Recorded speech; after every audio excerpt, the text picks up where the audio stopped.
2 मई 2025 की रात के करीब 3 बजे के आसपास उत्तर प्रदेश के बलरामपुर जिले के महाराजगंज तराई थाना क्षेत्र के अंतर्गत आने वाले जुगली कला गांव से पुलिस को सूचना मिलती है कि यहां पर किसी की हत्या हो गई है। अब पुलिस वाले जैसे ही इस सूचना को सुनते हैं तो पुलिस वाले तुरंत उस जगह पर पहुंच जाते हैं जहां से पुलिस के पास कॉल आती है। अब पुलिस वाले जैसे ही उस जगह पर पहुंचकर उस लाश की शिनाख्त करना शुरू करते हैं तो पुलिस वालों को प्रारंभिक जांच में पता चलता है कि इस लड़के की गला रेतकर हत्या की गई है। और पुलिस वाले इस लड़के की और ज्यादा डिटेल निकालना शुरू करते हैं तो पुलिस वालों को पता चलता है कि इस लड़के का नाम हरेंद्र वर्मा है और इसकी उम्र 25 साल है और यह दूसरे जिले का रहने वाला है। दरअसल हरेंद्र वर्मा जो होता है वह उत्तर प्रदेश के गोंडा जिले से गोंडा जिले के अंतर्गत एक खड़गपुर थाना पड़ता है और इसी खड़गपुर थाने के अंतर्गत एक देवराना गांव पड़ता है और हरेंद्र वर्मा इसी देवराना गांव का रहने वाला होता है। और ये जो जुगली कला गांव है जहां पर हरेंद्र की लाश मिली है, यह यहाँ पर अपनी ससुराल में मतलब कि जहां पर हरेंद्र की शादी होती है वहां पर अपने साले की शादी में शामिल होने के लिए 30 अप्रैल 2025 को आया था और 30 अप्रैल 2025 को ही उसके साले की शादी थी और इसीलिए वह अपने साले की शादी में शामिल होने के लिए अपनी पत्नी के घर पर आया हुआ था और यहीं पर उसकी हत्या हो गई है। अब पुलिस वाले हरेंद्र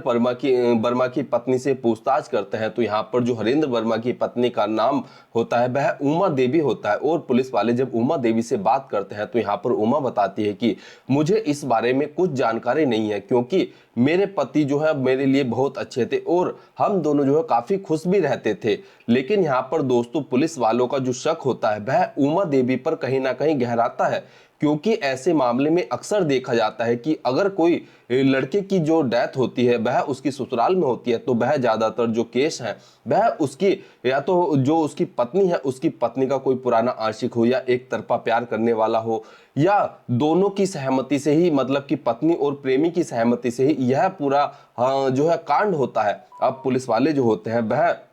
उमा देवी के फोन की सीडीआर निकलवाते हैं और पुलिस वाले उस सीडीआर को जब जो है देखते हैं तो उसमें एक ऐसा नंबर दिखाई पड़ता है जिससे कि उमा देवी की घंटों घंटों बातें होती हैं। अब पुलिस वाले इस उमा देवी के उस फोन नंबर की जब डिटेल निकालते हैं तो वह एक जितेंद्र कुमार नाम के लड़के का होता है और यह जितेंद्र कुमार नाम का जो लड़का होता है यह इसी गांव का होता है जिसमें जो कि उमा देवी का गांव होता है जो कि जुगली कला गांव होता है। अब पुलिस वालों को समझते देर नहीं लगती है कि यह जो पूरा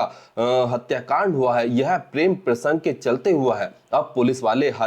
जितेंद्र कुमार को भी अपनी हिरासत में लेते हैं और उमा देवी को भी अपनी हिरासत में लेकर जब इन दोनों से पूछताछ करते हैं तो शुरुआत में तो ये पुलिस को बरगलाने की कोशिश करते हैं, तरह तरह की कहानियां बताते हैं। लेकिन जब पुलिस वाले अपने तरीके से सख्ती के साथ उमा से पूछताछ करते हैं तो उमा टूट जाती है और उमा बताती है कि हाँ, मैंने ही अपने प्रेमी के साथ मिलकर अपने पति की हत्या की है।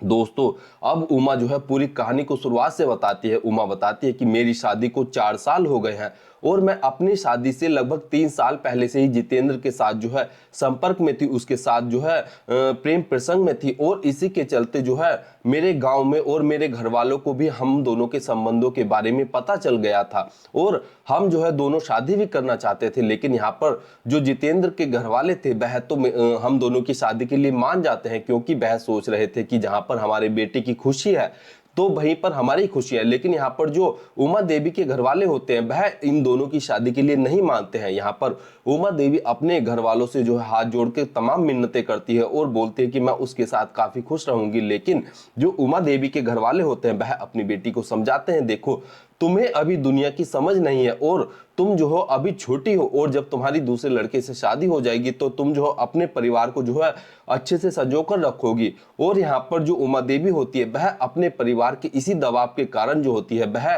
हरेंद्र नाम के लड़के से शादी के लिए मान जाती है और जैसे तैसे करके हरेंद्र के साथ जो है उमा की शादी करा दी जाती है। अब शादी को लगभग 4 साल का समय बीत जाता है और इन 4 साल में जो उमा देवी होती है वह बताती है कि मैंने अपने प्रेमी जितेंद्र के साथ मिलकर जो है अपने पति हरेंद्र को कई बार मारने की कोशिश की है लेकिन हम नाकाम हो जाते थे। लेकिन जब अब 30 अप्रैल को हरेंद्र मेरे भाई के मतलब कि अपने साले की शादी में शामिल होने के लिए मेरे गांव जुगली कला में आया था। तो वहीं पर मैंने अपने प्रेमी जितेंद्र के साथ मिलकर एक खौफनाक प्लान बनाया। और यहाँ पर पहले तो हम जो जितेंद्र और मैं उमा जो थी वह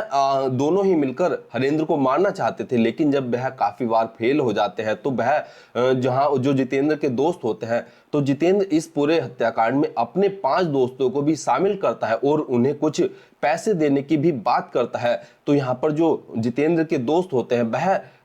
हरेंद्र की हत्या के लिए मान जाते हैं। यहाँ पर जो जितेंद्र के दोस्त थे उनके नाम मुकेश कुमार, सचिन, अखिलेश यादव, संतोष और मुकेश साहू होते हैं। और ये पांचों मिलकर जो है जितेंद्र के साथ जो है हरेंद्र की हत्या में शामिल हो जाते हैं।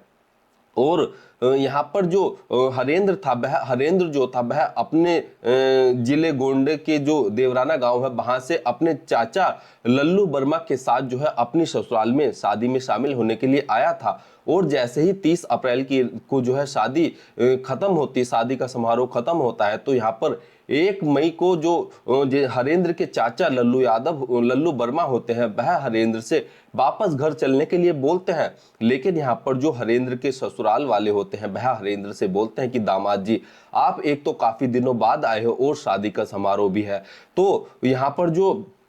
और रस्में है उसे पूरा करवा कर ही आप घर पर जाना। तो यहाँ पर जो हरेंद्र होता है वह सोचता है कि चलो 1-2 दिन की तो बात ही है, तो हरेंद्र वहीं पर रुक जाता है। और 2 मई को जो हरेंद्र और उमा होती है रात के करीब 9 बजे के बीच इन दोनों के बीच किसी बात को लेकर लड़ाई झगड़ा हो जाता है। और यहाँ पर यह जो लड़ाई झगड़ा होता है वह उमा की ओर से ही होता है, क्योंकि उमा ने पहले ही प्लानिंग के तहत जो है हरेंद्र को जो है घर से बाहर भेजने का प्लान बनाया होता है। और इसी के तहत जो उमा होती है वह अपने पति हरेंद्र से जो है लड़ाई झगड़ा कर लेती है। और उमा को पता था कि जब मेरे पति हरेंद्र से जो है उसकी लड़ाई होती है तो उसका जो पति हरेंद्र है वह अपने दिमाग को शांत करने के लिए बाहर टहलने के लिए चला जाता है। और इसी के चलते जो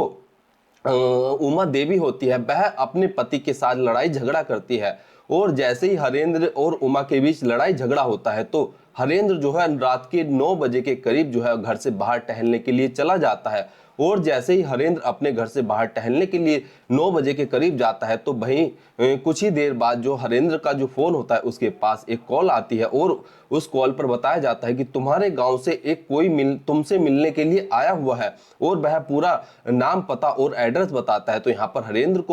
हरेंद्र सोचता है कि जब यह मेरे उस मिलने वाले का नाम, पता और एड्रेस बता रहा है तो शायद यह बात सही होगी। और हरेंद्र को वह व्यक्ति जो सामने फोन पर बात कर रहा होता है वह बताता है कि जो तुम्हारी ससुराल के पास वाला जो स्कूल है उसी के पास तुम्हें मिलने के लिए बोल रहा है और वहीं पर वह खड़ा है। और हरेंद्र जैसे ही उस स्कूल पर अपनी ससुराल से लगभग 100 मीटर की दूरी पर उस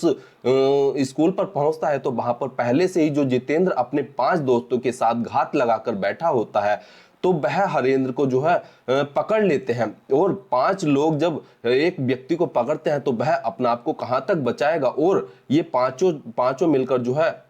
हरेंद्र के गले को दबा लेते हैं, उसके मुंह को दबा देते हैं जिससे कि वह आवाज ना कर पाए। और इसके बाद जो जितेंद्र होता है वह एक चाकू की मदद से हरेंद्र का गला रेत देता है। और रेतने के बाद जब हरेंद्र जो है मर जाता है तो वहीं हरेंद्र को वहीं पर छोड़कर ये जो जितेंद्र के जो 5 दोस्त होते हैं वह वहां से भाग जाते हैं। और इसके बाद